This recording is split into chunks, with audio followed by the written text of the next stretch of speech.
আপনারা দেখছেন আমাদের আবুল সরকার সাহেব বর্তমানে জেলখানায় আছে।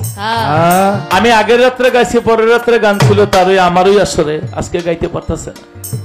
তাই আমরা হাদিস কোরআনের কথাও বললে খুব সাবধানে যেন বলি, খুব সাবধানে। এখানে ক্যামেরা আছে, তোমরা লেখবা।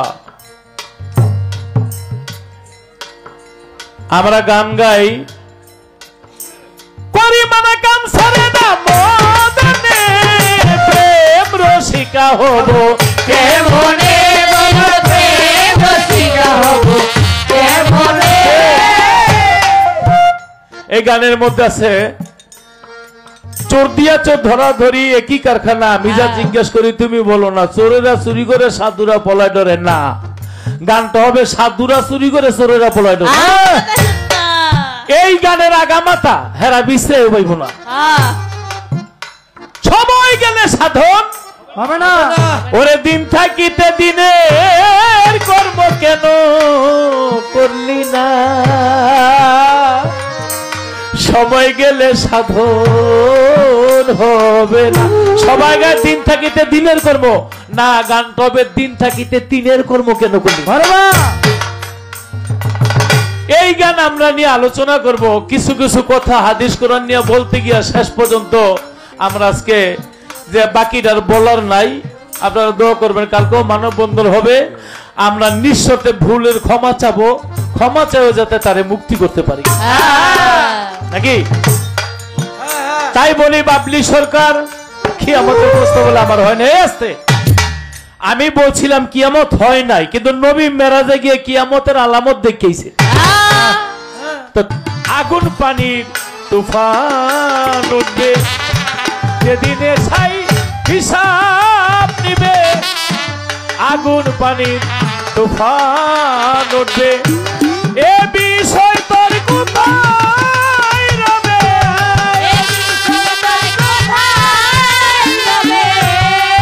এ বিষয় তোর কোথায় রবে। ভেবে দেখলি না রে মন, ভেবে দেখলি না।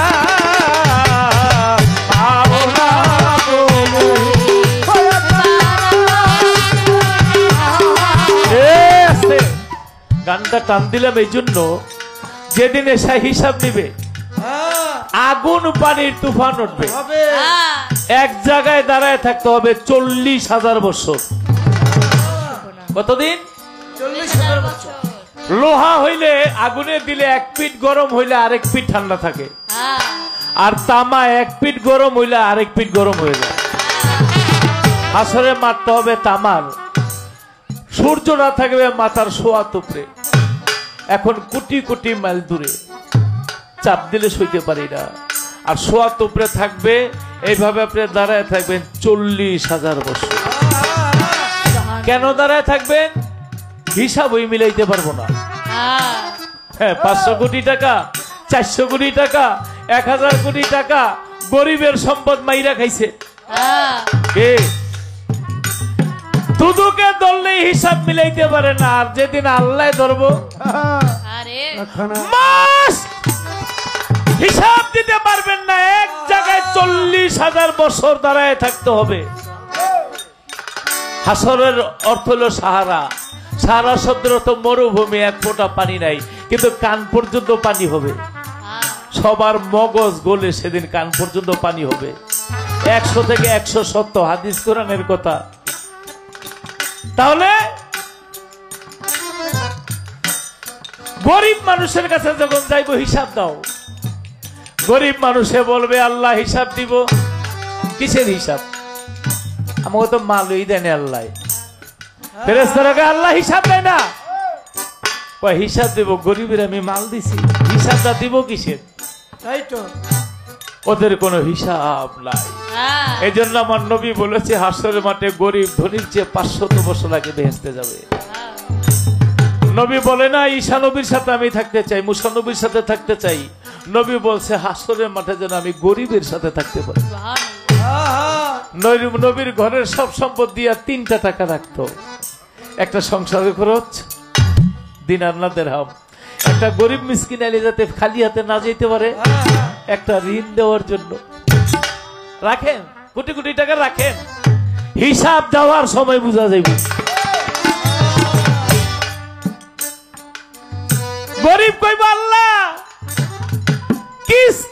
খোদাইতে পারি নাই। রাতের ৩টা বাজে বেড়ার সাথে হেলান দিয়া রইছে, সকালবেলা স্যারেরা মোটর সাইকেল লয়ে আইব। হ্যাঁ, গত কিস্তি দেওয়া হয় নাই, এর আগের কিস্তি দেওয়া হয় নাই। এই কিস্তি না দিতে পারলে মামলা হয়ে গেছে।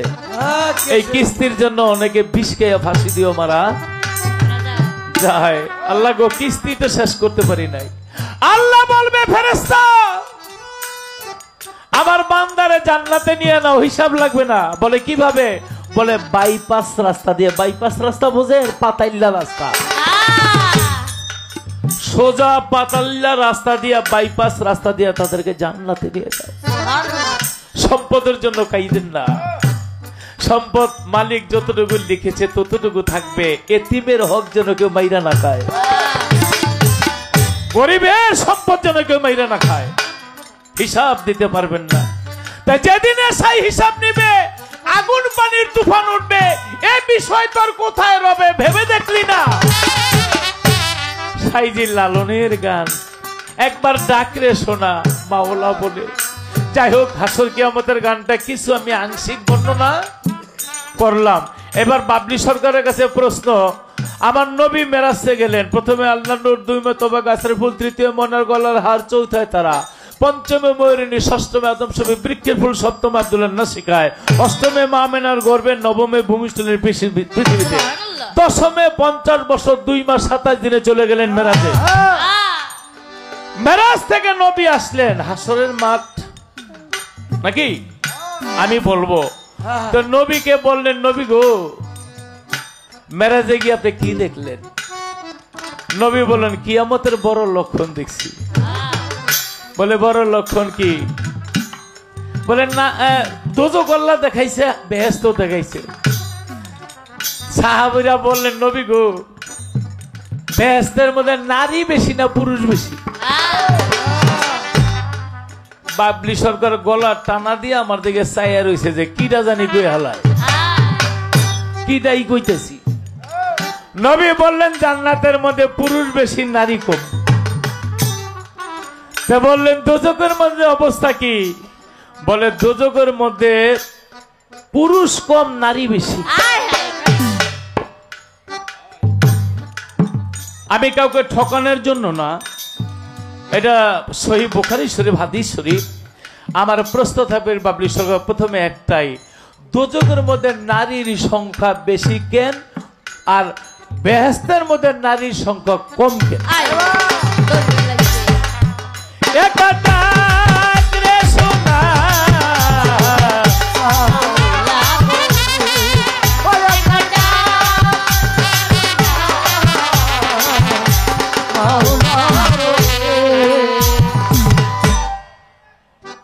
কিয়ামতে সুগরা, কিয়ামতে কুবরা, কিয়ামতে নিম কিয়ামত। আমি এই কিয়ামতের গুরুত্ব জানতে চাই। সুগরা থেকে কোবরা কতটুকু, কোবরা থেকে নিম কিয়ামত দূরত্ব কতটুকু? ছোট্ট করে 2টা কথা। এবার আমার আত্রসী ভাইজান যারা আছে তাদের প্রতি সালাম রেখে, দরবারে ভক্তি রেখে আমি সেই দরবারের নামে একটি গান গিয়ে বসবো। ধন্যবাদ সকলকে। আত্রসীর পাক দরবারে, আত্রসীর পাক দরবারে, আত্রসীর পাক দরবারে, ফুটলো রে গোলাপের ফুল, ফুলে গন্ধে ভক্ত কুল হয়া কুল, ফুটলো রে গোলাপের ফুল, ফুলে গন্ধে ভক্ত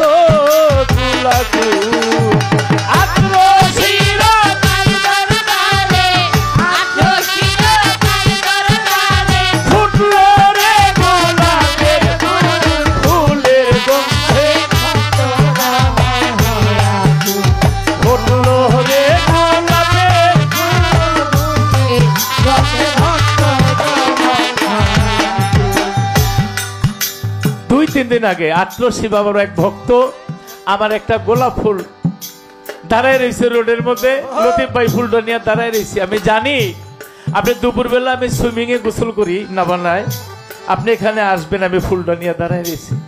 আজকে গানটা লেখছে একদম নগদ,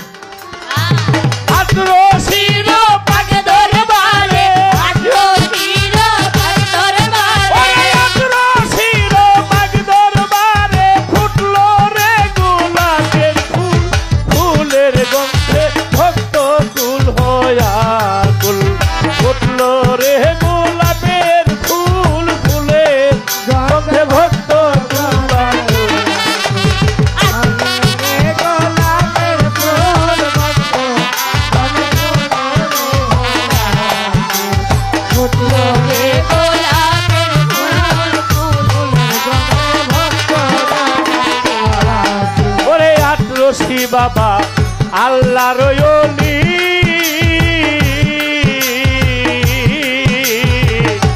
আটরশি বাবা তোমার চাই চরণের ধুলি আমার আটরশি বাবা আল্লাহর ওলি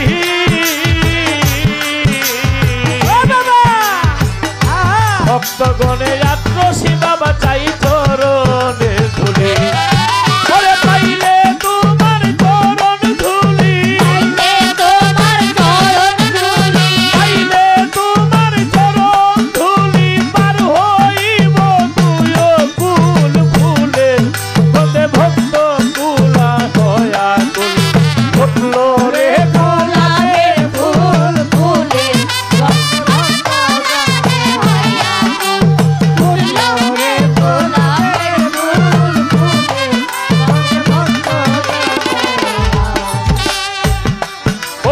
তুমি মারলে আমি গোমরি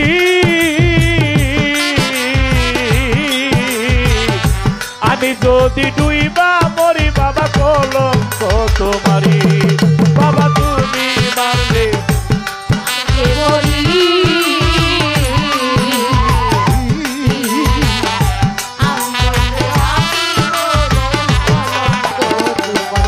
আটরশি বাবা তুমি মারলে আমি গো মরি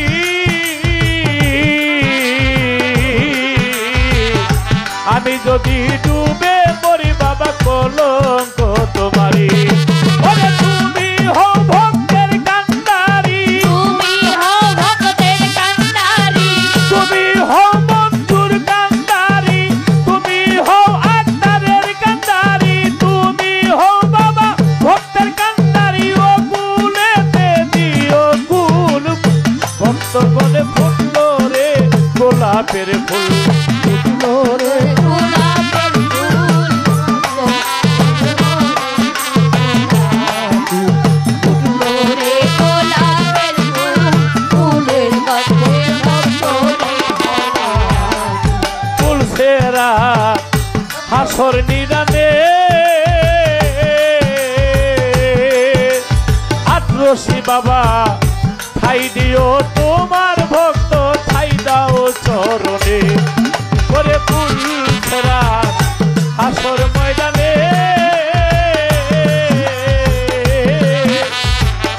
ঠাই দিও কইন বাবা তোমার চরণে লতিফ সরকার ঘূর্ণি দানে আটরশি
ফুলের গন্ধে ভক্ত তুলা ধয়াকু না গান আমার